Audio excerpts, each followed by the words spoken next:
Assalamualaikum warahmatullahi wabarakatuh. Mata kuliah pengantar studi Islam dengan pembahasan Sirah. Ya. Faedah dan manfaat mempelajari Sirah Nabawiyah. Ini diambil dari link internet yang merupakan tulisan dari makalah Profesor Dr. Abdul Razak. Ya, sudah Anda cantumkan linknya, nanti bisa dicek. Nah, manfaat dari mempelajari Sirah Nabawiyah. Yang pertama, mengenal teladan terbaik bagi seluruh manusia dalam akidah, ibadah, dan akhlak. Sebagaimana dalam surat Al-Ahzab ayat ke-21. Usaha meneladani Nabi Muhammad SAW tidak bisa lepas dari mengetahui sejarah hidup dan petunjuk-petunjuk beliau. Yang kedua, sirah Nabi SAW menjadi mizan atau timbangan amal perbuatan manusia. Yang ketiga, mempelajari sirah Nabi SAW membantu dalam memahami kitabullah karena kehidupan Nabi Muhammad SAW merupakan pengamalan yang nyata terhadap Al-Quran. Yang keempat, mempelajari sirah Nabi Shallallahu Alaihi Wasallam memperkuat cinta seorang Muslim kepada Nabi Muhammad Shallallahu Alaihi Wasallam. Yang kelima, mempelajari sirah Nabi Shallallahu Alaihi Wasallam merupakan pintu menuju peningkatan keimanan. Yang keenam, membantu memudahkan memahami Islam dengan baik dalam Assalamualaikum aspek akidah, warahmatullahi wabarakatuh. ibadah, dan Bismillah, akhlak. alhamdulillah, wassalatu wassalamu ala Manfaat rasulillah ketujuh, wa ala alihi wa sahbihi sirah ajma'in, Nabi amma Shallallahu ba'du. Alaihi Wasallam Mata kuliah menggariskan manhaj pengantar atau studi Islam metodologi dengan dalam berdakwah pembahasan di atas Sirah. basiroh.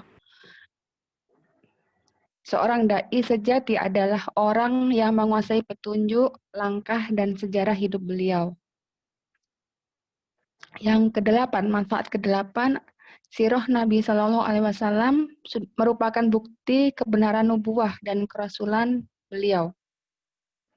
Manfaat kesembilan, mempelajari sirah Nabi Shallallahu Alaihi Wasallam merupakan pintu berkah menuju gerbang kebahagiaan. Bahkan kebahagiaan seorang tergantung pada sejauh mana ia mengikuti petunjuk-petunjuk Nabi Shallallahu Alaihi Wasallam. Sebab tidak ada jalan menuju kebahagiaan bagi seorang hamba di dunia dan di akhirat kecuali melalui petunjuk para rasul.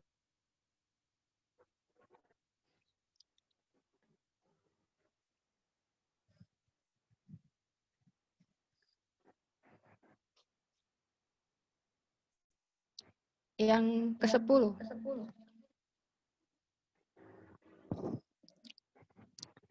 sirah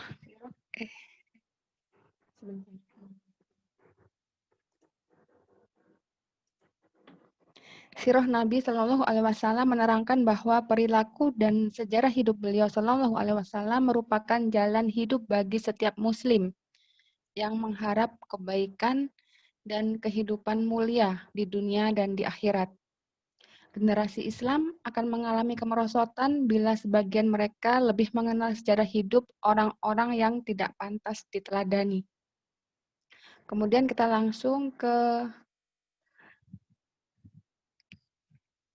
mukhtasornya.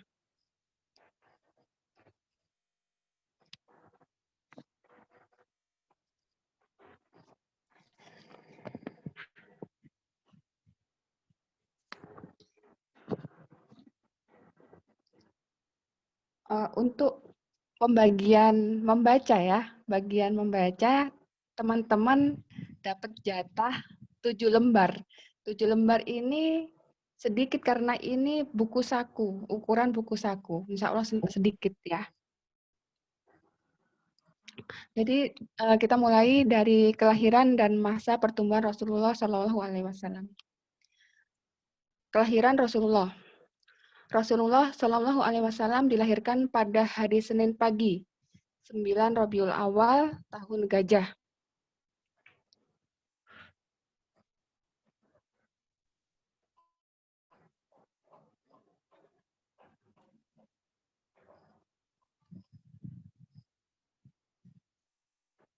Bentar.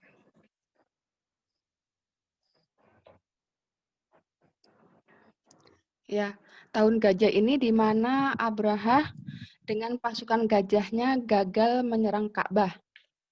Lahir pada hari Senin berdasarkan sabda Nabi tatkala ditanya tentang puasa hari Senin. Adapun bulan dan tanggal kelahirannya terjadi perbedaan pendapat.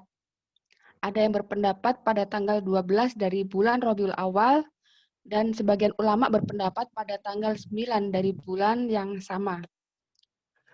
Bapak beliau bernama Abdullah bin Abdul Muthalib bin Hashim dari suku Quraisy, sedangkan ibu beliau bernama Aminah. Bapak beliau meninggal di Yasrib, di Madinah, saat beliau masih dalam kandungan.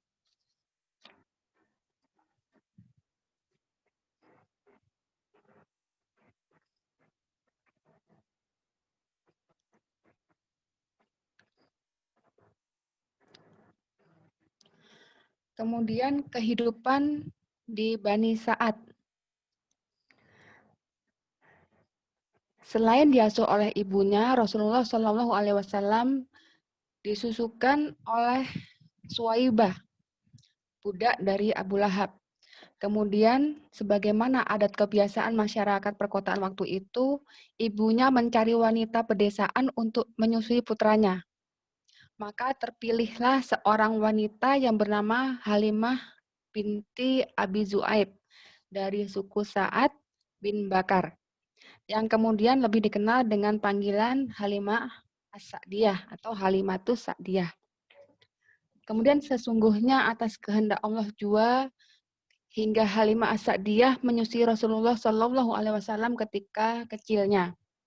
Sebab ketika pertama kali ditawarkan untuk menyusui, dia terasa enggan menerimanya karena Rasulullah Shallallahu Alaihi Wasallam anak yatim yang tidak dapat diharapkan imbalan materi yang layak.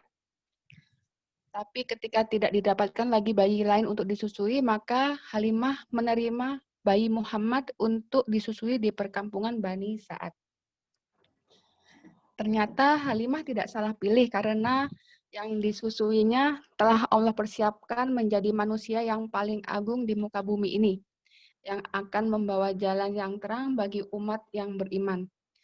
Maka wajar setelah itu kehidupan Halimatus Sa'diyah penuh dengan keberkahan. Demikian 5 tahun pertama kehidupan Rasulullah Shallallahu Alaihi Wasallam dilalui di daerah perkampungan dengan kehidupan yang masih asri dan udara yang segar di lembah Bani Sa'ad. Hal itu tentu saja banyak berpengaruh bagi pertumbuhan Rasulullah Shallallahu Alaihi Wasallam baik secara fisik maupun kejiwaan.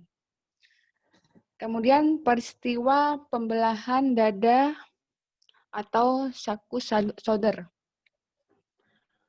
Pada saat Rasulullah Shallallahu Alaihi Wasallam berusia 5 tahun dan saat beliau masih dalam perawatan Halimatus Sa'diyah di perkampungan Bani Sa'ad, terjadi peristiwa besar yang sekaligus menunjukkan tanda-tanda kenabiannya kelak. Peristiwa tersebut dikenal dengan istilah pembelahan dada atau syakus sodar.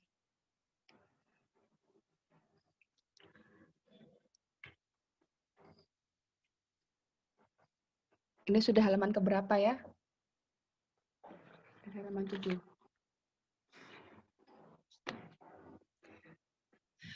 Suatu hari, ketika Rasulullah Shallallahu Alaihi Wasallam bermain bersama teman-temannya, tiba-tiba datang malaikat Jibril menghampiri dan Alhamdulillah.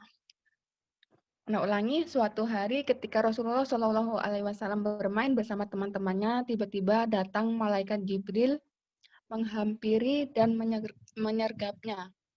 Lalu dia dibaringkan, kemudian dadanya dibelah. Lalu hatinya diambil, selanjutnya dikeluarkan segumpal darah darinya. Seraya berkata, inilah bagian setan yang ada padamu.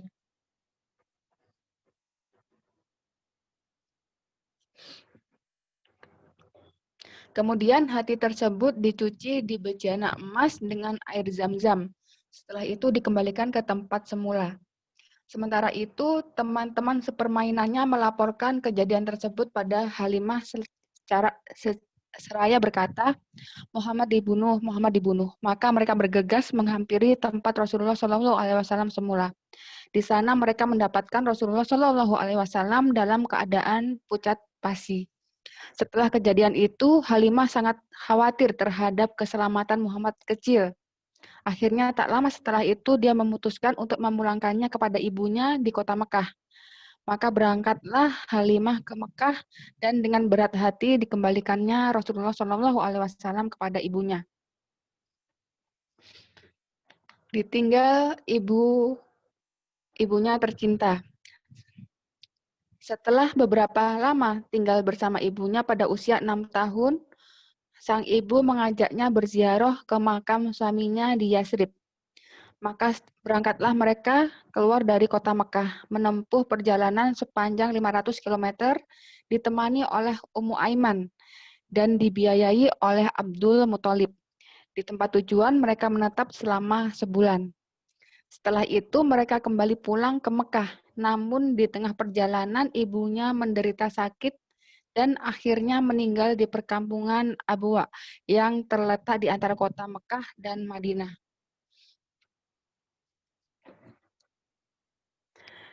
Di bawah asuhan sang kakek Abdul Muthalib sangat iba terhadap cucunya yang sudah menjadi yatim piatu di usianya yang masih dini. Maka dibawalah sang cucu ke rumahnya, diasuh dan dikasihinya melebihi anak-anaknya sendiri. Pada saat itu, Abdul Muthalib memiliki tempat duduk khusus di bawah Ka'bah. Dan tidak seorang pun yang berani duduk di atasnya, sekalipun anak-anaknya. Mereka hanya berani duduk di sisinya. Namun Rasulullah Shallallahu Alaihi Wasallam yang saat itu masih anak-anak justru bermain-main dan duduk di atasnya. Kemudian karuan saja pamannya mengambilnya dan menariknya. Namun ketika sang kakek melihat hal itu, beliau malah melarang mereka seraya berkata, biarkan ia, demi Allah anak ini punya kedudukan sendiri. Akhirnya Rasulullah Shallallahu Alaihi Wasallam kembali duduk di majelisnya, diusapnya punggung cucunya itu dengan sukacita melihat apa yang dia perbuat.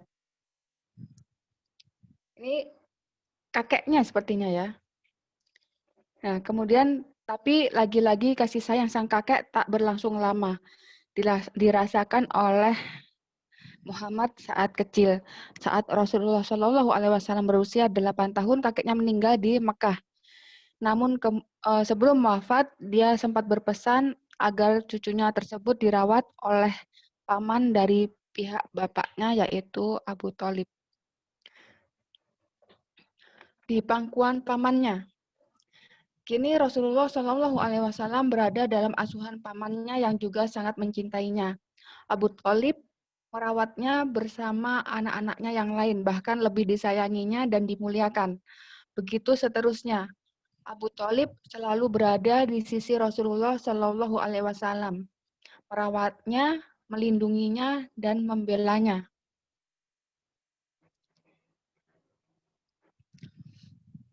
Bahkan hingga beliau telah diangkat menjadi Rasul, hal tersebut berlangsung selama 40 tahun. Pada saat Rasulullah Shallallahu Alaihi Wasallam berusia 12 tahun, Abu Thalib mengajaknya berdagang ke negeri Syam. Sesampainya di perkampungan Busra, pada waktu itu masuk wilayah negeri Syam, mereka disambut oleh seorang pendeta bernama Buhairo. Semua rombongan turun memenuhi jamuan pendeta Buhairo kecuali Rasulullah.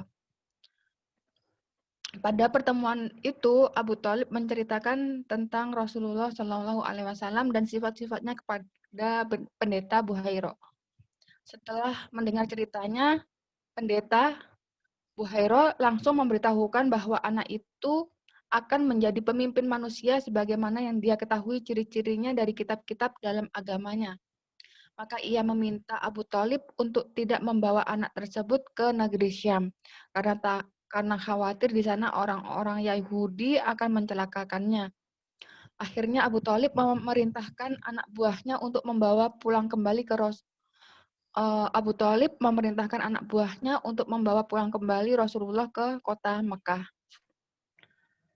Pada usia 15 tahun, Rasulullah Shallallahu Alaihi Wasallam ikut dalam perang Fijar yang terjadi antara suku Quraisy yang bersekutu dengan Bani Kinanah melawan suku Qais Island. Peperangan dimenangkan oleh suku Quraisy. Pada peperangan tersebut, Rasulullah Shallallahu Alaihi Wasallam membantu paman-pamannya menyiapkan alat panah. Setelah perang Fijar selesai, diadakan perdamaian yang dikenal dengan istilah Hilful Fudul. Disepakati pada bulan Dzulqa'dah yang termasuk bulan haram di rumah Abdullah bin Jud'an At-Taimi. Semua kabilah dari suku Quraisy ikut dalam perjanjian tersebut. Di antara isinya adalah kesepakatan dan upaya untuk selalu membela siapa saja yang dizalimi dari penduduk Makkah. Dan mereka akan menghukum orang yang berbuat zalim sampai dia mengembalikan lagi hak-haknya. Rasulullah Shallallahu Alaihi Wasallam ikut serta menyaksikan perjanjian tersebut, bahkan setelah beliau menjadi Rasul.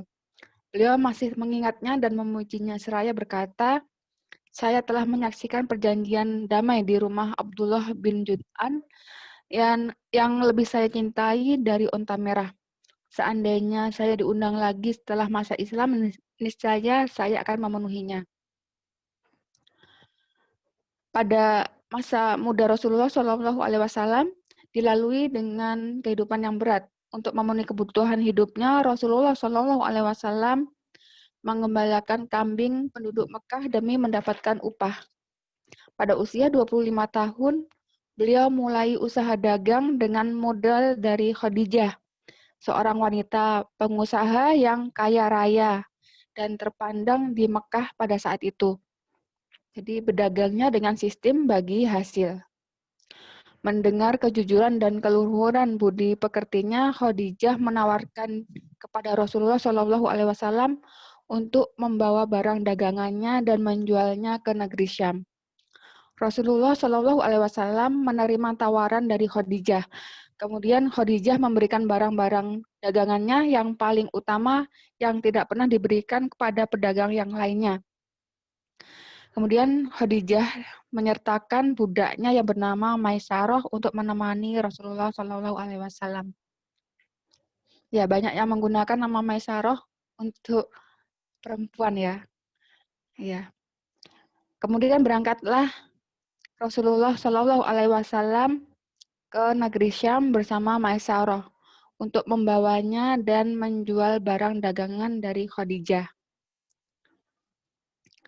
Setelah sekian lama berdagang di negeri Syam, Rasulullah Shallallahu Alaihi Wasallam kembali ke Mekah dengan membawa keuntungan yang berlimpah. Melihat hal itu, semakin kagumlah Khadijah dengan kepribadian Rasulullah Shallallahu Alaihi Wasallam. Apalagi setelah Maisarah menceritakan tentang keluhuran budi, kejujuran, dan kecerdasannya yang dia saksikan selama menemani dalam perjalanan. Khadijah seperti mendapatkan sesuatu yang selama ini dicari-carinya karena sebagian wanita kaya raya dan terhormat, karena sebagai wanita kaya raya dan terhormat, banyak tokoh dan pemimpin-pemimpin suku yang berusaha melamarnya, namun belum ada yang diterima. Akhirnya masalah ini disampaikan kepada sahabatnya, Nafisah binti Maniyah. Dan tanpa menunggu lama, Nafisah segera menemui Rasulullah Shallallahu Alaihi Wasallam dan memohon agar Rasulullah Shallallahu Alaihi Wasallam bersedia menikahi Khadijah. Rasulullah Shallallahu Alaihi Wasallam setuju. Segera diberitahu paman-pamannya Rasulullah, lalu paman-pamannya tersebut segera menemui paman Khadijah dan melamarnya untuk Rasulullah Shallallahu Alaihi Wasallam. Setelah itu terlaksanalah akad pernikahan yang dihadiri oleh Bani Hashim dan pemimpin suku Mudor. Pada saat itu Rasulullah Shallallahu Alaihi Wasallam di sini disebutkan berusia 25 tahun dan Khadijah berusia 40 tahun.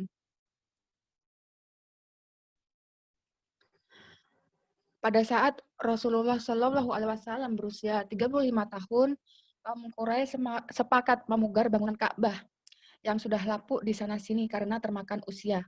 Karena kedudukan Ka'bah yang sangat agung di mata masyarakat Quraisy, mereka sepakat agar biaya pemugarannya diambil dari harta yang halal. Mereka menolak biaya yang bersumber dari pelacuran, riba, dan hasil dari menzolimi orang lain. Pada awalnya bangunan Ka'bah yang lama diruntuhkan. Kemudian setelah itu mereka mulai membagikan pembangunan Ka'bah berdasarkan suku masing-masing sehingga setiap mereka telah ditetapkan bagian mana yang akan dibangun. Ketika pembangunan sampai pada posisi Hajar Aswad, terjadi pertikaian antara mereka tentang siapa yang berhak meletakkan Hajar Aswad pada posisi semula. Semua mempunyai keinginan melakukannya karena kemuliaan Hajar Aswad bagi mereka. Pertentangan terus terjadi dan semakin membesar sehingga nyaris terjadi pertumpahan darah di Masjidil Haram. Namun akhirnya Abu Umayyah bin Mughirah al-Makhzumi menawarkan usulan agar keputusannya diserahkan kepada orang pertama yang masuk masjid dari pintunya. Mereka pun setuju. Dan atas kehendak Allah, ternyata yang pertama kali masuk adalah Rasulullah Shallallahu Alaihi Wasallam. Segera mereka berseru, itu Al-Amin, kami rela, dia yang memutuskan, dia adalah Muhammad. Lalu mereka menyampaikan duduk persoalannya kepada beliau Shallallahu Alaihi Wasallam. Maka beliau minta diambilkan selembar kain, lalu Hajar Aswad itu diletakkan di tengahnya dan beliau meminta setiap mereka mengangkat kain. Ketika posisi batu tersebut sudah berdekatan pada tempatnya, beliau mengambil Hajar Aswad dan meletakkan di tempat semula. Penyelesaian yang sangat tepat dan semua pihak puas menerimanya. Kepribadian menarik sebelum menjadi nabi. Sejak awal Allah telah menyiapkan kehidupan Rasulullah Shallallahu Alaihi Wasallam agar dapat menanggung misi besar yang akan dihadapinya dalam kehidupan manusia. Karena itu, di tengah kerusakan kaumnya yang sangat parah, Rasulullah Shallallahu Alaihi Wasallam tidak larut di dalamnya. Bahkan beliau menampilkan kepribadian yang sangat menarik, sehingga diakui semua lapisan masyarakat.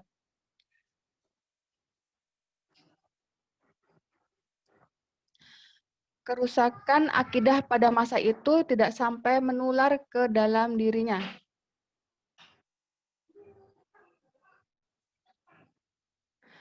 Bahkan sejak kecil, hal yang paling tidak dia suka adalah penyembahan berhala.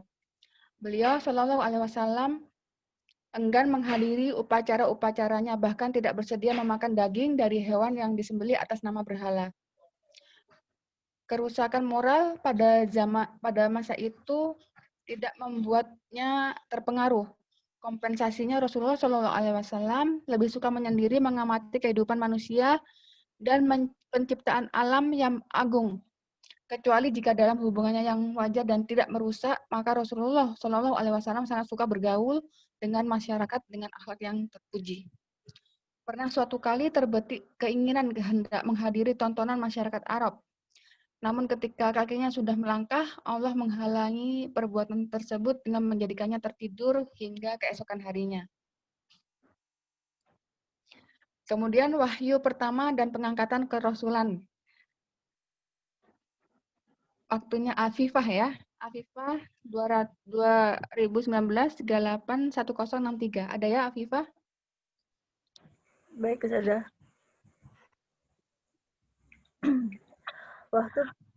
Wahyu pertama dan pengangkatan kerasulan. Ketika usia Rasulullah Shallallahu Alaihi Wasallam mendekati umur 40 tahun, beliau mulai suka menyendiri dan menghindar dari bingar-bingar kehidupan kaumnya yang penuh dengan kesyirikan dan perbuatan nista. Berbekal sekantong makanan dan air secukupnya, beliau sering pergi menuju Gua Hira yang berjarak sekitar 2 mil dari kota Mekah. Dalam kesendirian tersebut, beliau menghabiskan waktunya untuk beribadah dan merenungi kebesaran alam di sekelilingnya, serta menyadari akan adanya kuasa yang agung di balik semua penciptaan ini. Demikianlah hal tersebut Allah Subhanahu wa Ta'ala kehendaki bagi sebagai awal dan persiapan untuk menerima sebuah misi besar yang akan merubah sejarah kemanusiaan. Karena itu, jiwanya harus dibersihkan dari hiruk-pikuk duniawi dan segala kotoran yang ada di dalamnya. Hal tersebut berlangsung selama 3 tahun sebelum diturunkannya tugas kerasulan. Setelah sekian lama, beliau melakukan hulwah atau yang artinya menyendiri, membersihkan jiwanya dan memperhatikan besarnya kekuatan di balik kebesaran alam ini. Maka Allah berikan beliau kemuliaan dengan mengangkat beliau sebagai rasul sekaligus penutup dari para nabi dan rasul.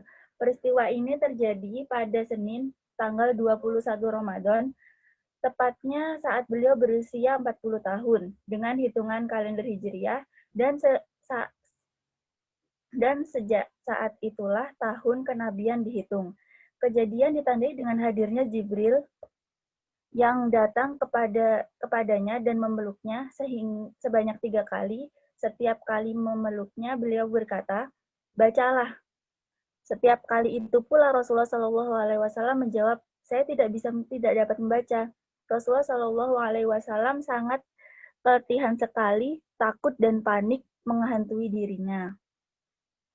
Mohon maaf Ustazah, nggak kelihatan. Maksudnya kurang ke atas tadi.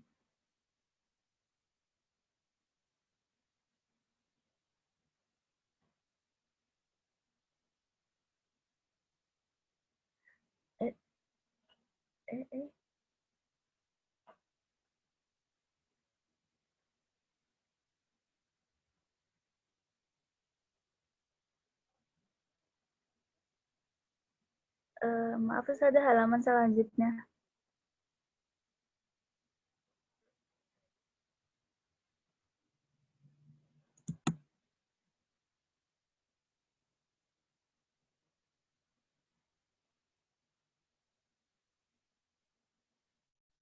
Yang mana Aisyah?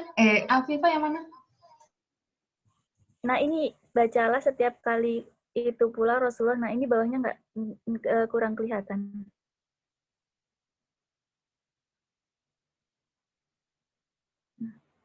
Ini ya tadi. Sudah. Rasulullah Shallallahu atasnya sudah, mohon maaf.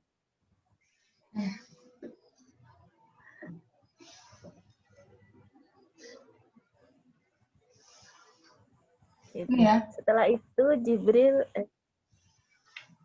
iya. Setelah itu masih percakapan yang atasnya sudah.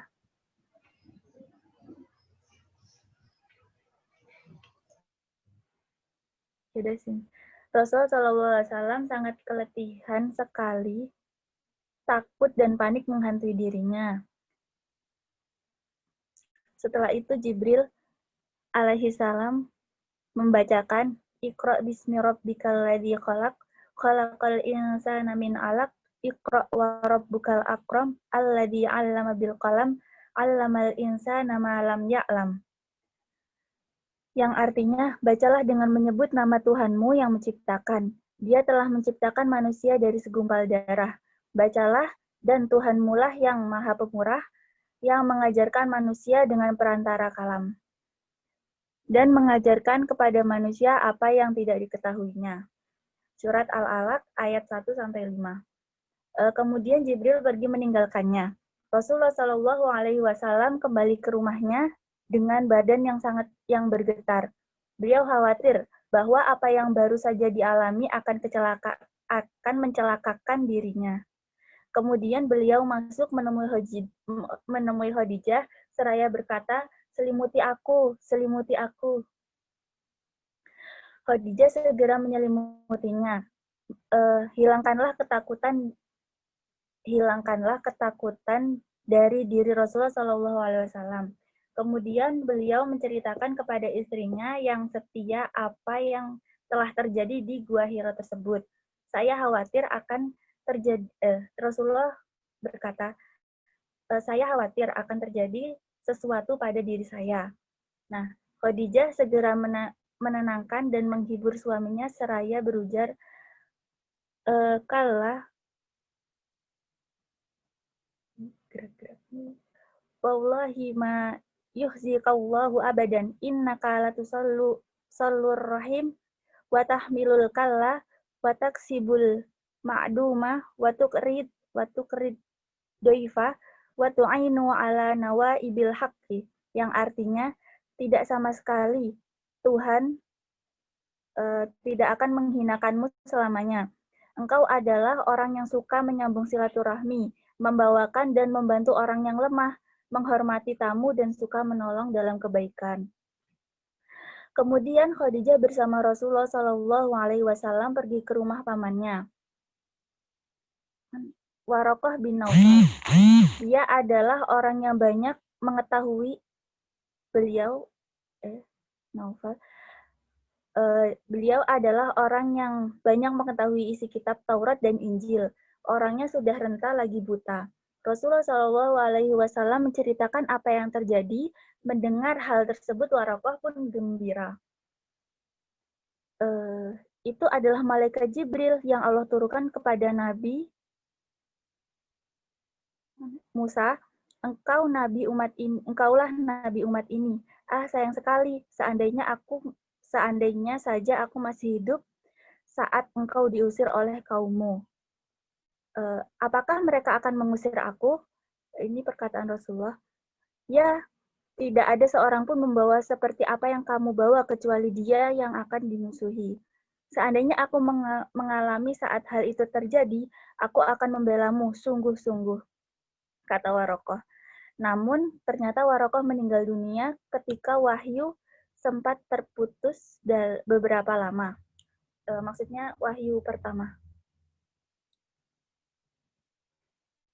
Diturunkan wahyu berikut setelah turun wahyu pertama, beberapa hari lamanya tidak turun lagi wahyu berikutnya. Hal tersebut membuat Rasulullah Shallallahu Alaihi Wasallam bergelisah dan bersedih. Beliau terus menanti wahyu berikutnya diturunkan. Sebenarnya, hal ini merupakan sarana baginya untuk menenangkan diri, agar beliau sadar dengan apa yang dialaminya pada kali pertama menerima wahyu, dan untuk meyakini bahwa beliau kini telah menjadi seorang utusan Allah Subhanahu wa Ta'ala. Hingga kemudian suatu hari ketika beliau sedang berjalan, tiba-tiba terdengar suara dari langit. Ketika beliau cari sumber suara tersebut, beliau menyaksikan malaikat yang mendatanginya di Gua Hira, sedang duduk di kursi antara langit dan bumi. Beliau kembali merasakan ketakutan yang sangat yang luar biasa hingga terjatuh di mohon maaf, saya minta tolong.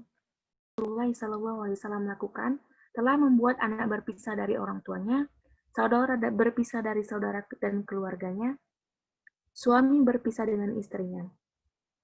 Setelah mengambil keputusan tersebut, maka ketika musim haji tiba, kaum musyrikin Arab dengan segera berjaga-jaga di setiap jalan yang menjadi pintu masuk ke Mekah dengan tujuan memperingatkan setiap orang-orang yang datang agar tidak mendengar dakwah Rasulullah SAW.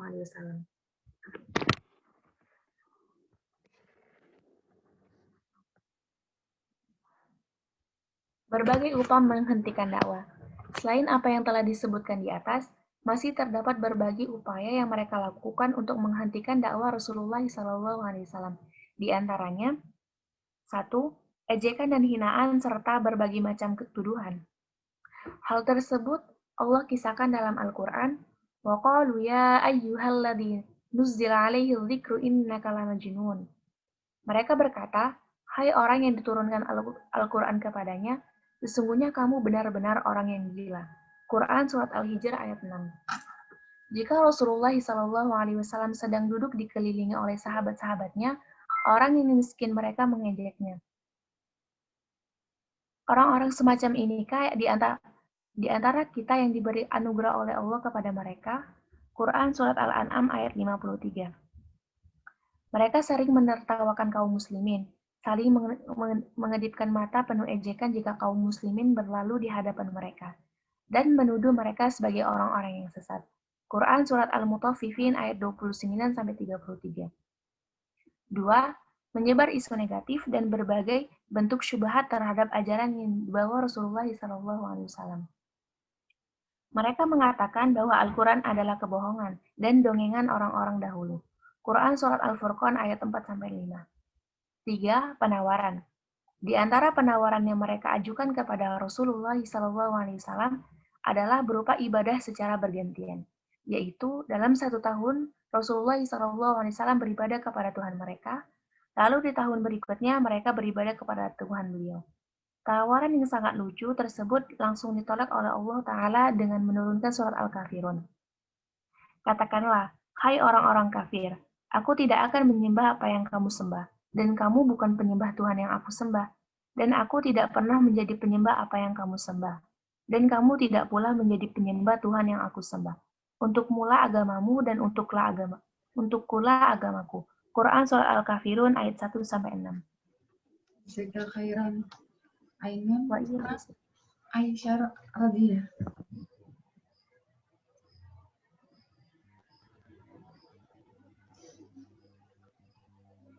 Penyiksaan. Beberapa bulan telah berlalu, namun upaya mereka belum membuahkan hasil. Maka kaum kafir Quraisy kembali berkumpul untuk menentukan langkah berikutnya. Musyawarah yang dipimpin langsung oleh Abu Lahab itu akhirnya menyepakati cara kekerasan terhadap Rasulullah Shallallahu Alaihi Wasallam beserta para sahabatnya. Namun untuk melakukan kekerasan terhadap Rasulullah Shallallahu Alaihi Wasallam, tidak semua orang kafir berani melakukannya, mengingat kedudukannya yang sangat dihormati di tengah masyarakat Arab, Quraisy waktu itu.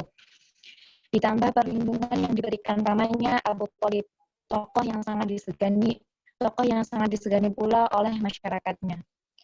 Hanya tokoh-tokoh mereka saja yang penuh kedengkian yang berani melakukan kekerasan secara fisik.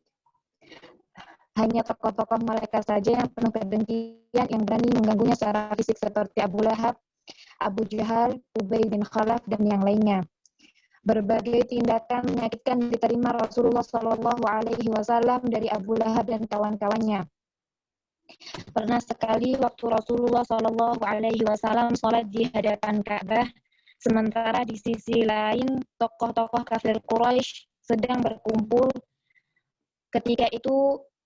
Ketika beliau sedang sujud, salah seorang di antara mereka mengambil isi perut onta yang baru disembelih, kemudian dilemparkan ke atasnya sehingga Rasulullah Shallallahu Alaihi Wasallam tidak kuasa bangun dari sujud. Akhirnya datang Fatimah, anaknya, lalu dia angkat kotoran tersebut dari tubuh bapaknya Shallallahu Alaihi Wasallam. Adapun penyiksaan dan penindasan kepada selain Rasulullah Shallallahu Alaihi Wasallam, khususnya kepada kaum lemah, lebih keras mereka lakukan. Misalnya, pamannya Utsman bin Affan ketika dia masuk Islam, dirinya dilipat oleh tikar, lalu dibuatkan asap dari bawah. Mus'ab bin Umair setelah masuk Islam, dia diusir oleh ibunya dan tidak diberi makan sehingga kehidupannya sangat sengsara. Padahal sebelumnya dia dikenal sebagai pemuda yang hidup mewah. Ketika Bilal bin Rabah masuk Islam, oleh tuannya Umayyah bin Khalaf al-Jumahi diikat dengan tali di lehernya, lalu diperintahkan anak-anak untuk menariknya mengelilingi Ka'bah. Bahkan lebih kejam dari itu, di suatu hari di musim panas dia disarai keluar lalu dihempaskan ke tanah. Kemudian sebongkah batu besar diletakkan di atas dadanya sambil berujar, demi Allah, engkau akan terus seperti ini hingga mati dan engkau mengingkari Muhammad dan kembali beribadah kepada Lata dan Uzza. Namun dalam kondisi seperti itu, beliau hanya mengatakan ahad, hingga kemudian datang Abu Bakar dan menebusnya dengan sejumlah uang untuk dimerdekakan. Ammar bin Yasir radhiyallahu anhu dan kedua orang tuanya masuk Islam. Beliau adalah budak dari Bani Mahzum. orang-orang musyrik yang dipimpin oleh Abu Jahal menyeret mereka ke padang pasir dan membiarkan mereka tersiksa di tengah terik matahari yang menyengat. Rasulullah Shallallahu Alaihi Wasallam sempat melewati mereka. Beliau berpesan, "Sabran ala Yasir fa inna mau'idakumul jannah." Sabarlah wahai keluarga Yasir, janji untuk kalian adalah surga. Yasir bapaknya Ammar akhirnya meninggal karena tak kuasa menahan siksaan. Sedang ibunya Sumayyah Ummu Ammar oleh Abu Jahal ditusuk kemaluannya dengan sebilah tombak hingga ia gugur dan dikenal sebagai wanita pertama yang syahid dalam Islam. Sedangkan Ammar sendiri terus disiksa semakin berat oleh mereka seraya berkata, kami tidak akan bebaskan kamu sampai kamu mencaci Muhammad atau memuji Lata dan Uzza. Ammar tak kuasa menahan siksaan sehingga berucap darinya pujian terhadap Tuhan-Tuhan mereka karena terpaksa. Akhirnya dia menghadap Rasulullah Shallallahu Alaihi Wasallam sambil menangis dan meminta maaf. Kemudian Allah menurunkan ayatnya, "Man kafara billahi min ba'di imanihi illa man ukriha wa qalbuhu mutma'innun bil iman." Barang siapa yang kafir kepada Allah sesudah dia beriman, dia mendapatkan kemurkaan Allah sesudah dia beriman, kecuali orang yang dipaksa kafir padahal hatinya tetap tenang dalam beriman. Surat An-Nahl ayat 106. Kemudian begitu pula Khabbab bin Al-Arat, Zunairah dan sahabat-sahabat lainnya yang mendapat berbagai bentuk siksaan atas keimanan mereka. Kesimpulannya, tidak ada seorang pun dari kaum lemah yang diketahui masuk Islam kecuali mereka mengalami berbagai bentuk penyiksaan. Darul Arqam. Di antara kebijakan yang Rasulullah Shallallahu Alaihi Wasallam ambil untuk menghadapi berbagai penindasan tersebut adalah mencegah para sahabat untuk mengumumkan keislamannya baik dalam bentuk ucapan maupun perbuatan. Mereka pun diperintahkan untuk tidak berkumpul kecuali secara rahasia. Karena jika hal tersebut diketahui orang-orang musyrik, maka upaya beliau dalam membina dan mengajarkan Al-Quran dan Sunnah kepada para sahabat akan terhalangi, bahkan dapat mengakibatkan benturan fisik antara kedua belah pihak. Hal ini sangat membahayakan karena kekuatan kaum muslimin saat itu sangat lemah. Adapun Rasulullah Shallallahu Alaihi Wasallam sendiri terus melakukan dakwah dan ibadah secara terang-terangan di tengah orang-orang musyrik. Akan tetapi dengan para sahabatnya, beliau berkumpul secara rahasia di rumah Al-Arqam bin Abil Arqam Al-Mahzuni di Bukit Sofa yang selama ini tidak diperhatikan orang-orang musyrik. Hijrah ke Habasyah atau Ethiopia. Tekanan yang dilakukan oleh orang-orang kafir terhadap kaum muslimin pada pertengahan dan akhir tahun keempat kenabian masih bersifat ringan. Namun memasuki pertengahan tahun kelima, perlakuan mereka semakin keras. Hal ini mendorong kaum muslimin untuk mencari tempat lain yang aman untuk menjaga agama mereka. Pada bulan Rajab tahun kelima kenabian, hijrahlah rombongan pertama dari kalangan para sahabat ke negeri Habasyah atau Ethiopia. Mereka berjumlah 12 orang laki-laki dan 4 orang wanita, dipimpin oleh Utsman bin Affan radhiyallahu anhu yang didampingi istrinya Ruqayyah binti Rasulullah sallallahu alaihi wasallam. Hijrah yang mereka lakukan berlangsung dengan selamat, meskipun orang-orang kafir sempat mengejar mereka hingga ke tepi pantai. Namun mereka sudah lebih dahulu berlayar ke negeri Habasyah. Di negeri tersebut mereka hidup dengan aman dan mendapat perlindungan dari penguasa Habasyah. Pada bulan Syawal tahun yang sama, mereka mendapat berita bahwa kaum Quraisy telah masuk Islam. Akhirnya mereka segera pulang ke kampung halaman. Namun, ketika beberapa saat menjelang tiba di Makkah, mereka tahu bahwa berita tersebut keliru. Akhirnya sebagian mereka kembali ke Habasyah dan sebagian lagi mencari perlindungan dari penduduk Makkah. Setelah itu, kekejaman kafir Quraisy terhadap kaum muslimin semakin menjadi-jadi. Rasulullah Shallallahu Alaihi Wasallam kembali mengizinkan para sahabat hijrah ke Habasyah untuk kedua kalinya. Maka berangkatlah rombongan kedua yang berjumlah 83 orang laki-laki dan 19 perempuan menuju Habasyah. Tipu daya Quraisy terhadap muhajirin Habasyah. Orang-orang kafir Quraisy sangat gusar ketika mengetahui bahwa kaum muslimin mendapatkan perlindungan yang aman di negeri Habasyah.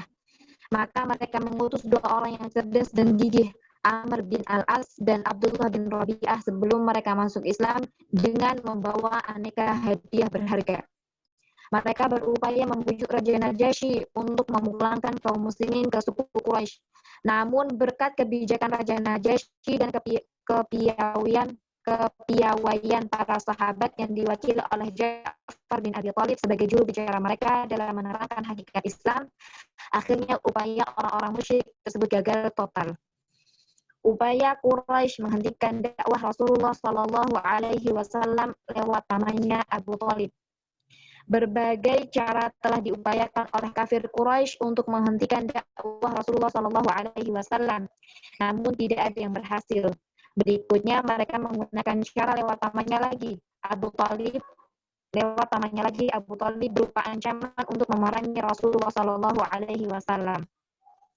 Karena ancaman tersebut dianggap serius, Abu Thalib segera mengutarakannya kepada Rasulullah Shallallahu Alaihi Wasallam. Melihat gejala pamannya mulai lemah dan tak kuat menanggung beban, maka dengan tegas Rasulullah Shallallahu Alaihi Wasallam mengatakan, Ya Amilullah, la wada'u syamsa fi yamini wal qamara fi yasari ala an atruka hadzal amra hatta yuzhirahu Allah au ahlaku fihi ma taraktuhu. Wahai pamanku, demi Allah, seandainya mereka meletakkan matahari di tangan kananku dan bulan di tangan kiriku untuk aku meninggalkan perkara dakwah ini sampai Allah memenangkannya atau aku hancur bersamanya, niscaya aku tidak akan meninggalkannya. Mendengar jawaban tegas tersebut, Abu Thalib kembali bersemangat melindungi keponakannya. Dia pun berkata, pergilah wahai keponakanku dan sampaikan apa yang kamu sukai. Demi Allah, aku tidak akan menyerahkanmu kepada siapapun selama-lamanya. Di lain waktu mereka kembali mendatangi Abu Thalib untuk menawarkan cara lain. Mereka datang dengan membawa seorang pemuda yang gagah dan tampan untuk diserahkan kepada Abu Thalib, dan sebagai gantinya dia harus menyerahkan Rasulullah Shallallahu Alaihi Wasallam kepada mereka untuk mereka bunuh.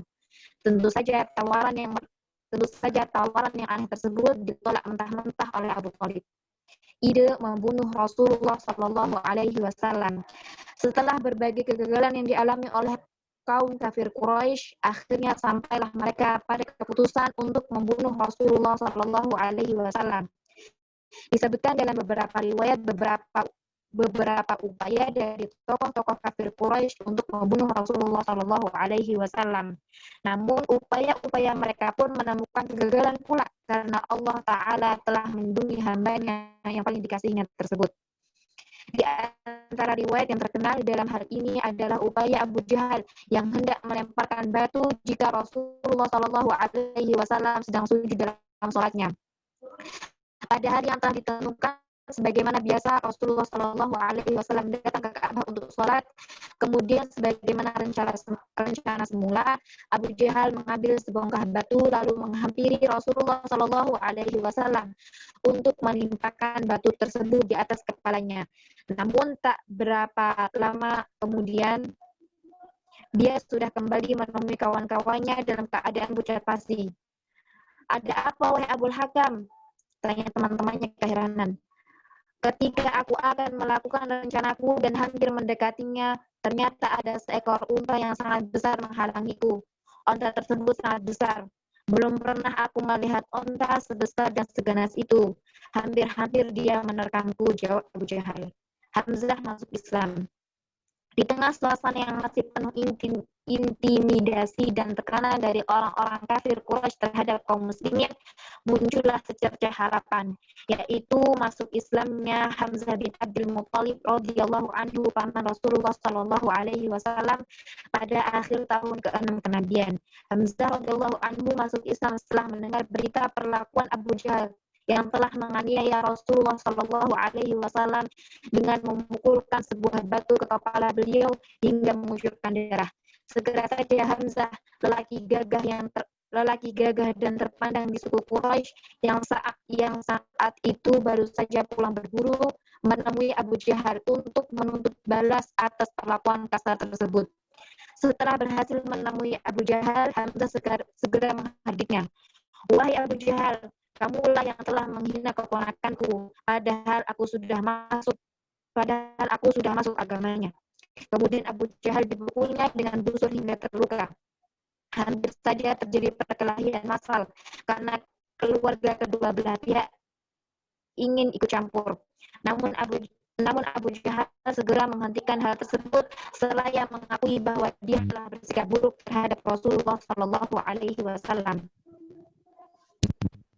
Insyaallah jazakallahu khairan. Aisyah. Al-Aina ada ya? Namun Ustazah, Al-Qur'an tidak. kemudian apa Ustazah? Atasnya tadi setelah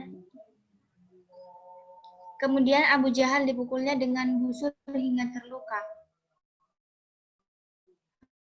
Hampir saja terjadi perkelahian massal karena keluarga kedua belah pihak ingin ikut campur, namun Abu Jahal segera menghentikan hal tersebut seraya mengakui bahwa dia telah bersikap buruk terhadap Rasulullah Shallallahu Alaihi Wasallam.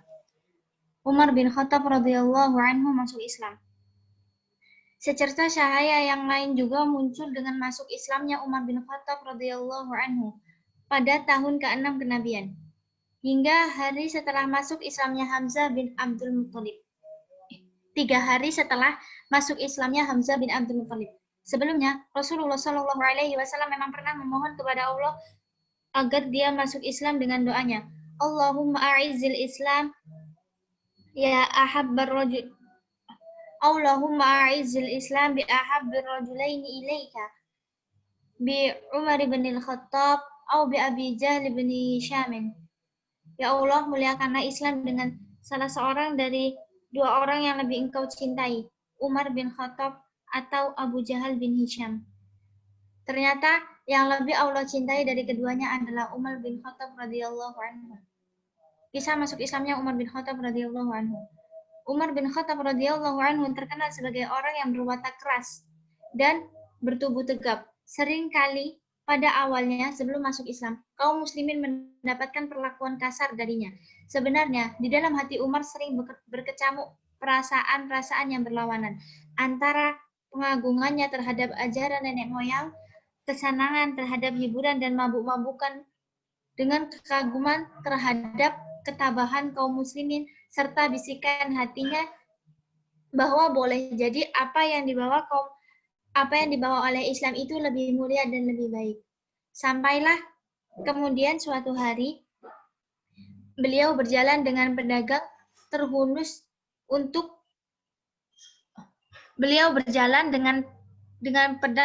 untuk segera menghabisi Rasulullah Shallallahu Alaihi Wasallam. Namun di tengah jalan beliau dihadang oleh Abdullah An-Naham Al-Adawi seraya bertanya, "Hendak kemana engkau, wahai Umar?" "Aku hendak membunuh Muhammad," jawabnya. "Apakah engkau akan aman dari Bani Hisham dan Bani Zuhrah jika engkau membunuh Muhammad?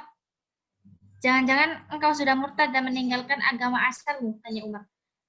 "Maukah engkau kutunjukkan yang lebih mengagetkan dari itu, wahai Umar?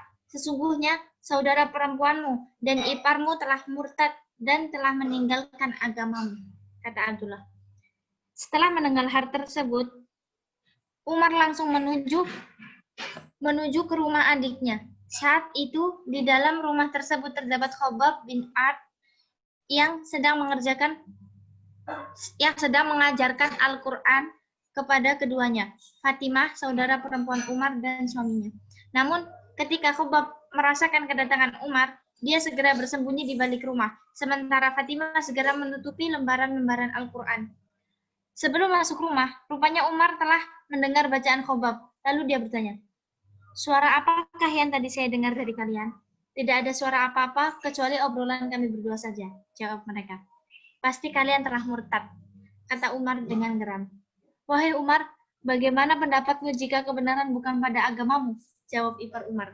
Mendengar jawaban tersebut, Umar langsung menendangnya dengan keras hingga jatuh dan berdarah. Fatimah segera membangunkan suaminya yang berlumuran darah. Namun Fatimah pun ditampar dengan keras hingga wajahnya berdarah. Maka berkatalah Fatimah kepada Umar dengan penuh amarah, "Wahai Umar, jika kebenaran bukan terdapat pada agamamu, maka aku bersaksi bahwa tiada ilah yang berhak disembah kecuali Allah, dan aku bersaksi bahwa Muhammad adalah Rasulullah. Melihat keadaan saudara perempuannya dalam keadaan berdarah, timbul penyesalan dan rasa malu di hati Umar. Lalu dia meminta lembaran Al-Quran tersebut. Namun Fatimah menolaknya. Seraya mengatakan bahwa Umar najis dan Al-Quran tidak boleh disentuh kecuali oleh orang-orang yang bersuci. Fatimah memerintahkan Umar untuk mandi jika ingin menyentuh mushaf tersebut, dan Umar pun menurutinya. Setelah mandi, Umar membaca lembaran tersebut, lalu membaca Bismillahirrahmanirrahim. Kemudian dia berkomentar, ini adalah nama-nama yang indah dan suci. Kemudian ia terus membaca Toha hingga ayat Innani anallahu la ilaha illa ana fa'budni wa aqimis salata li dzikri. Sesungguhnya aku ini adalah Allah. Tidak ada Tuhan yang berhak selain aku. Maka sembahlah aku dan dirikanlah sholat untuk mengingat aku. Beliau berkata, betapa indah dan mulianya ucapan ini. Tunjukkan padaku di mana Muhammad. Mendengar ucapan tersebut, Khobab bin Ard keluar dari balik rumah saya berkata, bergembiralah wahai Umar. Saya berharap bahwa doa Rasulullah SAW pada malam Kamis lalu adalah untukmu. Beliau berdoa, ya Allah, muliakanlah Islam dengan salah seorang dari dua orang yang lebih engkau cintai, Umar bin Khattab atau Abu Jahal bin Hisham. Rasulullah sekarang berada di sebuah rumah di kaki Bukit Sofa. Umar segera bergegas menuju rumah tersebut seraya membawa pedangnya. Tiba di sana dia mengetuk pintu. Seorang yang ada di dalamnya berupaya mengintipnya lewat celah pintu. Dilihatnya Umar bin Khattab datang dengan garang bersama pedangnya. Segera dia beritahu Rasulullah SAW dan mereka pun berkumpul. Hamzah bertanya, ada apa? Umar, jawab mereka. Umar, bukakan pintu untuknya. Jika dia datang membawa kebaikan, kita sambut. Tapi jika dia datang membawa keburukan, kita bunuh dia dengan pedangnya sendiri. Rasulullah SAW memberi isyarat agar Hamzah menemui Umar. Lalu Hamzah segera menemui Umar dan membawanya menemui Rasulullah SAW. Kemudian Rasulullah SAW memegang baju dan gagang pedangnya, lalu ditariknya dengan keras seraya berkata, engkau wahai Umar, akankah engkau terus begini hingga kehinaan dan azab Allah diturunkan kepadamu sebagaimana yang dialami oleh Walid bin Mughirah? Ya Allah, inilah Umar bin Khattab. Ya Allah, kokohkanlah Islam dengan Umar bin Khattab. Maka berkatalah Umar, aku bersaksi bahwa tiada Tuhan yang berhak disembah selain Allah, dan engkau adalah Rasulullah. Kesaksian Umar tersebut disambut gema takbir oleh orang-orang yang berada di dalam rumah saat itu, hingga suaranya terdengar ke Masjidil Haram.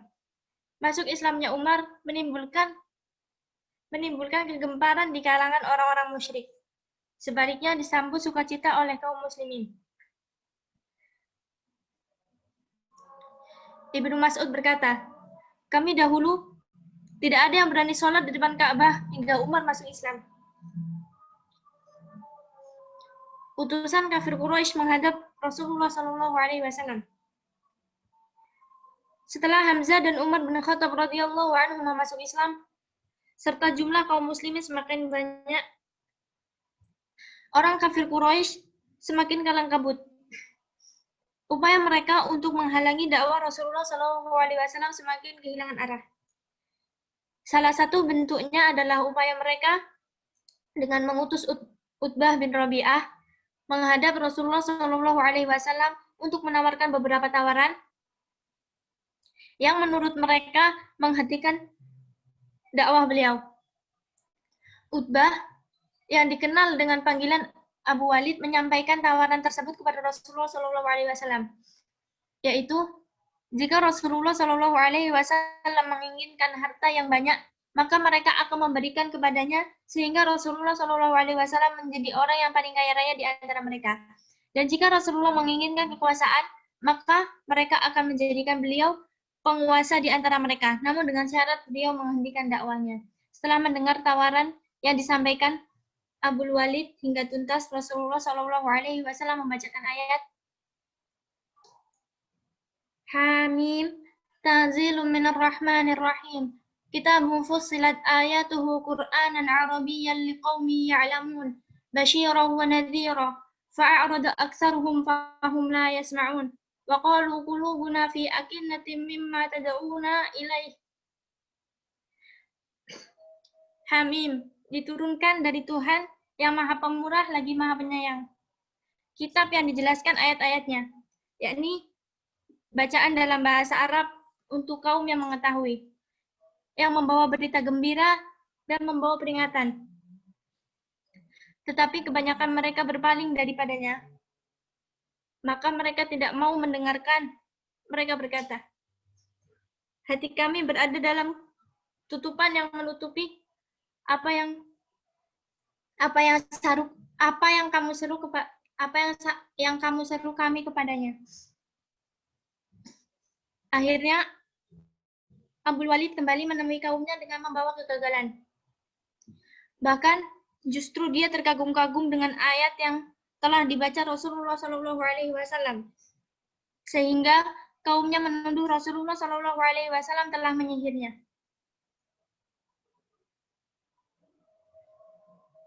Boikot umum. Setelah berbagai upaya mencegah dakwah Rasulullah Shallallahu Alaihi Wasallam menemui kegagalan, kaum kafir Quraisy menempuh jalan lain, yaitu pemboikotan.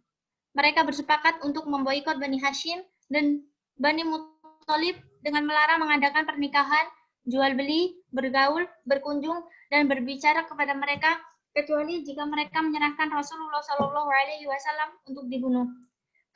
Kesepakatan tersebut mereka tulis dalam lembaran yang digantung di Ka'bah. Akibat pemboikotan itu, Bani Hashim dan Bani Muthalib menjadi terisolir, baik yang beriman maupun yang kafir, kecuali Abu Lahab. Mereka terkurung di perkampungan Abu Thalib sejak awal Muharram tahun ke-7 kenabian. 3 tahun dalam pemboikotan. Pemboikotan semakin lama semakin keras. Makanan yang masuk atau dijual di Mekah selalu lebih dulu diborong oleh kaum musyrikin. Mereka mengalami kelaparan luar biasa, hingga mereka hanya makan dedaunan dan kulit binatang. Pembatalan lembar perjanjian. Setelah 3 tahun pemboikotan, pada bulan Muharram tahun 10 kenabian, terjadilah pembatalan pemboikotan. Hal tersebut bermula dari bertentangan di kalangan Quraisy sendiri, antara mereka yang ingin meneruskan pemboikotan dengan mereka yang menentang pemboikotan, dengan alasan bahwa yang menderita atas pemboikotan tersebut adalah sanak saudara mereka sendiri. Jumlah mereka yang menentang semakin lama semakin banyak dan kemudian menjadi suara mayoritas. Jazakallah khairan. Alia. Jazakallah khairan. Alia. Ada. Nah, Ustazah.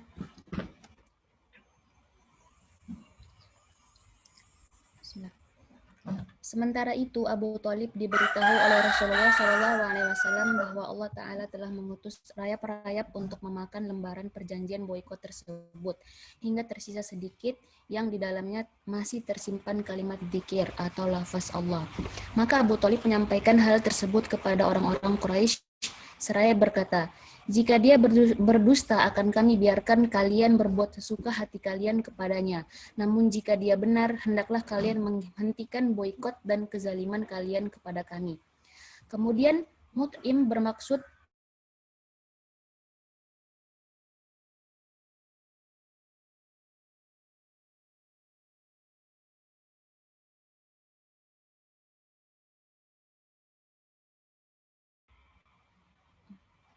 Afwan Ustazah, terputus tadi barusan. Iya. Kemudian Mut'im bermaksud merobek lembaran perjanjian tersebut, namun didapatinya bahwa rayap telah memakannya, kecuali yang terdapat tulisan Bismikallahumma. dengan namamu ya Allah, dan yang padanya terdapat kata Allah tidak dimakannya. Dengan demikian berakhirlah pemboikotan, lalu keluarlah Rasulullah Shallallahu Alaihi Wasallam dari perkampungan. Sementara orang-orang musyrik telah melihat bukti-bukti kenabian yang sangat jelas. Akan tetapi mereka seperti apa yang Allah Taala katakan, wa in yarau ayatan yu'ridu wa yaqulu sihrun mustamir. Dan jika mereka orang-orang musyrikin melihat sesuatu tanda atau mukjizat, mereka berpaling dan berkata, ini adalah sihir yang terus-menerus. Quran Surah Al-Qamar ayat 2. Setelah itu, Rasulullah Shallallahu Alaihi Wasallam dan kaum muslimin kembali kepada kehidupan semula. Sedangkan orang-orang kafir, meskipun mereka tidak memboikot lagi, namun tetap berupaya menghalangi dakwah Rasulullah Shallallahu Alaihi Wasallam. Tahun duka cita atau Amul Huzni, wafatnya Abu Thalib. Abu Thalib mulai sering mengalami sakit, semakin lama semakin berat. Akhirnya beliau meninggal pada bulan Rajab tahun 10 kenabian setelah 6 bulan dari peristiwa pemboikotan. Dalam riwayat yang sahih disebutkan bahwa ketika beliau sekarat, Rasulullah Shallallahu Alaihi Wasallam datang menghampirinya. Saat itu ada Abu Jahal di sisinya. Rasulullah Shallallahu Alaihi Wasallam berkata, wahai pamanku, ucapkan la ilaha illallah, kalimat yang dapat aku gunakan untuk membelamu di sisi Allah. Abu Jahal dan Abdullah bin Abi Umayyah berkata, wahai Abu Thalib, apakah engkau membenci agama Abdul Muthalib? Berulang-ulang mereka katakan itu hingga akhir ucapan Abu Thalib adalah, saya tetap berada di dalam agama Abdul Muthalib. Mendengar itu, Rasulullah Shallallahu Alaihi Wasallam bersabda, aku akan mintakan ampunan untukmu selagi aku tidak dilarang dalam hal itu. Lalu turunlah ayat Allah Ta'ala, maka nalin nabiyyi walladzina amanu an yastaghfiru lil musyrikina walau kanu uli qurba min ba'di ma tabayyana lahum annahum ashabul jahim. Tiadalah sepatutnya bagi Nabi dan orang-orang yang beriman memintakan ampun kepada Allah bagi orang-orang musyrik, walaupun mereka orang-orang musyrik itu adalah kaum kerabatnya, sesudah jelas bagi mereka bahwasanya orang-orang musyrik itu adalah penghuni neraka jahanam. Quran Surah At-Taubah ayat 113. Allah juga menurunkan ayatnya, innaka la tahdi man ahbabta walakinallaha yahdi man yasha. Sesungguhnya kamu tidak dapat memberi petunjuk kepada orang yang kamu kasihi, tapi Allah memberi petunjuk kepada yang Dia kehendaki. Quran Surah Al-Qasas ayat 56. Demikianlah Abu Thalib mati tetap dalam kekafirannya, meskipun selama hidupnya dia selalu membela dan melindungi Rasulullah Shallallahu Alaihi Wasallam. Wafatnya Khadijah radhiyallahu anha. 2 bulan setelah wafatnya Abu Thalib, berikutnya wafat pula Ummul Mukminin Khadijah Al-Kubra radhiyallahu anha. Beliau meninggal pada tahun 10 kenabian di usia 65 tahun, sedangkan pada saat itu Rasulullah Shallallahu Alaihi Wasallam berusia 50 tahun. Khadijah adalah istri yang selalu mendampingi Rasulullah Shallallahu Alaihi Wasallam di masa-masa terberat awal dakwah beliau. Dia korbankan diri dan hartanya demi kelangsungan dakwah beliau. Hal tersebut terungkap dari ucapan Rasulullah Shallallahu Alaihi Wasallam sendiri tentang Khadijah. Amanat bihi hina kafarobian nasu wa sadaqatni hina kadzabanian nasu wa asyrakatni fi maliha hina harramanian nasu wa razaqani Allahu waladaha wa harrama walada ghairiha. Dia beriman kepadaku ketika orang-orang kufur kepadaku. Dia membenarkanku ketika orang-orang mendustakanku. Dia menyerahkan hartanya untukku ketika orang-orang mencegah hartanya untukku. Dan Allah memberiku keturunan lewatnya, sementara yang lainnya tidak mendapatkannya.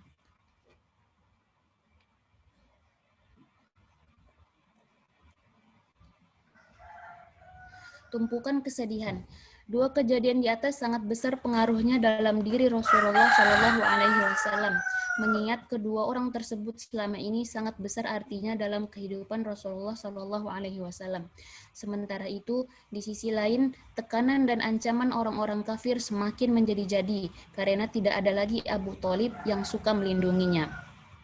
Melihat hal tersebut, Rasulullah Shallallahu Alaihi Wasallam mencoba hijrah ke Taif dengan harapan di sana mendapat sambutan baik, tidak seperti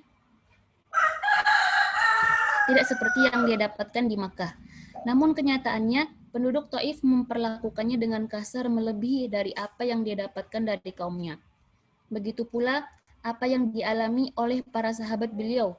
Mereka pun mendapatkan perlakuan semakin keras dari orang-orang kafir Quraisy.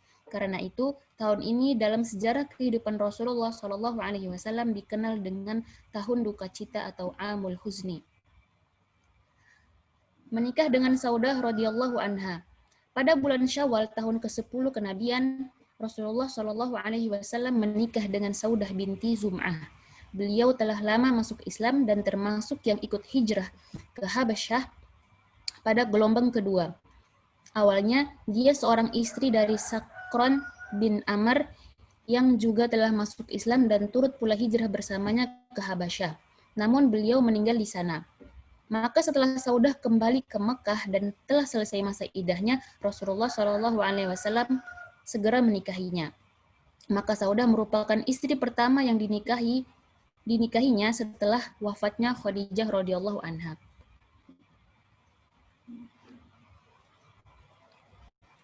Fase ketiga, memperluas dakwah keluar Makkah. Berdakwah ke Taif. Pada tahun ke-10 kenabian bulan Syawal, Rasulullah SAW didampingi oleh Zaid bin Harithah berangkat menuju Taif. Setiap kali beliau melewati suatu perkampungan, beliau sampaikan dakwah Islam kepada mereka. Namun tidak ada satupun yang menerimanya. Setibanya di Taif, Rasulullah SAW menemui tokoh-tokoh Taif untuk menyampaikan dakwah Islam kepada mereka. Namun mereka menolaknya mentah-mentah. Rasulullah SAW menetap di Taif selama 10 hari. Namun setiap kali dia mendatangi tokoh-tokoh di kota tersebut, mereka justru mengusirnya. Bahkan lebih dari itu, mereka memprovokasi masyarakat awam untuk menyerang Rasulullah SAW dan mencaci makinya. Bahkan mereka mengejar-ngejar dan menimpuki Rasulullah SAW hingga kaki beliau berdarah-darah. Sementara itu, Zaid bin Harithah berusaha melindunginya dengan dirinya sendiri, hingga dia sendiri terluka di kepalanya. Mereka baru berhenti mengejarnya setelah keduanya berlindung di kebun milik Utbah dan Syaibah, anak Rabi'ah, sekitar 3 mil dari kota Taif. Rasulullah SAW mendekati pohon anggur dan duduk di bawah naungannya. Di sana beliau mengadukan segala kegundahan dan kesedihan yang dialaminya. Allahumma ilaika ashku du'fa quwwati wa qillata hilati wa hawani 'alan nasi ya arhamar rahimin anta rabbul mustad'afin wa anta rabbi ila man taqilluni ila ba'idin yatajahhamuni am ila aduwin malaktahu amri in lam yakun bika alayya ghadabun fala ubali walakin afiyatuka hiya awsa'u li wa a'udzu binuri wajhika alladhi asyraqat lahu adh-dhulumat wa saluha alayhi amru ad-dunya wal akhirah min an tunazzila bi ghadabaka aw yahulla alayya sakhatuka lakal utba hatta tarda wala haula wala quwwata illa bika. Ya Allah, kepadamu aku mengadukan kelemahanku, kurangnya siasatku, dan kehinaanku di hadapan manusia. Wahai yang maha pengasih dari pemilik kasih, Engkau adalah Tuhan bagi orang-orang yang lemah. Engkaulah Tuhanku, kepada siapa Engkau akan serahkan aku? Kepada yang jauh nan bermuka masam, atau kepada musuh yang akan menguasai urusanku. Asal Engkau tidak murka kepadaku, maka aku tidak peduli terhadap apa yang menimpaku. Namun ampunanmu lebih luas, lebih kuharapkan untukku. Aku berlindung dengan cahaya wajahmu yang karenanya kegelapan menjadi terang benderang, dan urusan dunia dan akhirat menjadi baik, agar Engkau tidak menurunkan kemarahanmu kepadaku atau murka kepadaku. Engkaulah yang berhak menegurku hingga Engkau rela dan tidak ada daya dan kekuatan selain denganmu. Melihat keadaan Rasulullah SAW dan Zaid, timbul rasa kasihan pada diri kedua anak Rabi'ah. Lalu mereka panggil budaknya bernama Adas yang beragama Nasrani untuk memetikan setangkai anggur dan memberikannya kepada Rasulullah SAW. Adas memetiknya lalu memberikan kepadanya. Rasulullah SAW menerimanya lalu membaca bismillah sebelum memakannya. Mendengar bacaan basmalah, Adas berkomentar, itu adalah ucapan yang bukan berasal dari penduduk negeri ini. Dari negeri mana kamu dan apa agamamu? Tanya Rasulullah SAW kepada Adas. Saya dari negeri Ninung, jawabnya. Itu adalah kampung seorang laki-laki yang solih, Yunus bin Matta. Kata Rasulullah SAW. Dari mana kamu tahu tentang Yunus bin Matta? Tanya Adas keheranan. Dia adalah saudaraku. Dia dahulu seorang nabi dan aku pun seorang nabi. Jawab Rasulullah SAW. Langsung saja Adas mencium kepala Rasulullah SAW, juga kedua tangannya dan kakinya. Adas segera mendatangi kedua tuannya dengan tergopoh-gopoh. Ada apa? Tuannya keheranan. Ya tuanku, tidak ada di atas muka bumi ini orang yang lebih baik dari dia. Dia telah menyampaikan kepada saya perkara yang hanya diketahui oleh seorang nabi, kata Adas. Celaka engkau Adas, jangan kau tinggalkan agamamu. Agamamu lebih baik dari agama orang itu, bentak tuannya. Dengan kesedihan yang mendalam, Rasulullah SAW kembali menuju Mekah. Di tengah perjalanan, Allah Ta'ala mengutus malaikat Jibril bersama malaikat gunung yang siap menunggu perintah Rasulullah SAW untuk membalikan kedua gunung di Mekah agar ditimpakan kepada penduduk Mekah. Namun, Rasulullah SAW hanya menjawab, Bal arju an yukhrijallahu azza wa jalla min aslabihim man ya'budullaha azza wa jalla wahdahu la yushriku bihi syai'a. Justru saya berharap Allah mengeluarkan dari tulang rusuk mereka keturunan yang menyembah Allah azza wa jalla semata dan tidak menyekutukannya. Akhirnya Rasulullah SAW kembali ke Makkah dengan mendapatkan perlindungan dari Al-Mut'im bin Adi. Demikianlah ketabahan Rasulullah SAW dalam berdakwah. Perlakuan buruk dan kasar tidak menjadikannya dendam dan mengharapkan kehancuran bagi umatnya.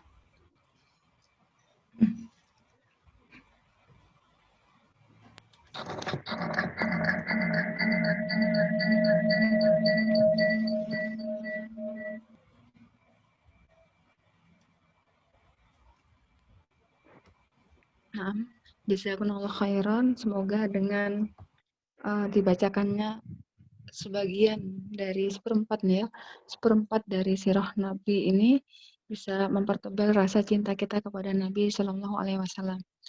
Di tengah gencaran hinaan yang ada di negara kafir sana, ya kita bisa berusaha semampunya untuk berjuang bersama bagaimana agar umat Muslim kembali kepada mencintai Nabi Shallallahu Alaihi Wasallam. Untuk pertemuan ini kita cukupkan dahulu. Insya Allah disambung kembali di pekan depan. Tadi sampai di Aliyah ya. Di Aliyah. Nah, Ustazah. 3 insya Allah 54. Jazakumullah khairan. Untuk pekan ini tidak ada tugas. Untuk pekan ke-14 atau ke-15, Ana berikan tugas individu. Tugasnya Ana sampaikan di e-learning insya Allah. Jazakumullah khairan. Subhanakallahumma bihamdika asyhadu alla ilaha illa anta astaghfiruka wa atubu ilaik. Assalamualaikum warahmatullahi wabarakatuh. Barakallahu fikum. Waalaikumsalam warahmatullahi wabarakatuh. Jazakallahu khairan, Ustazah. Jazakallahu khairan ya Ustazah.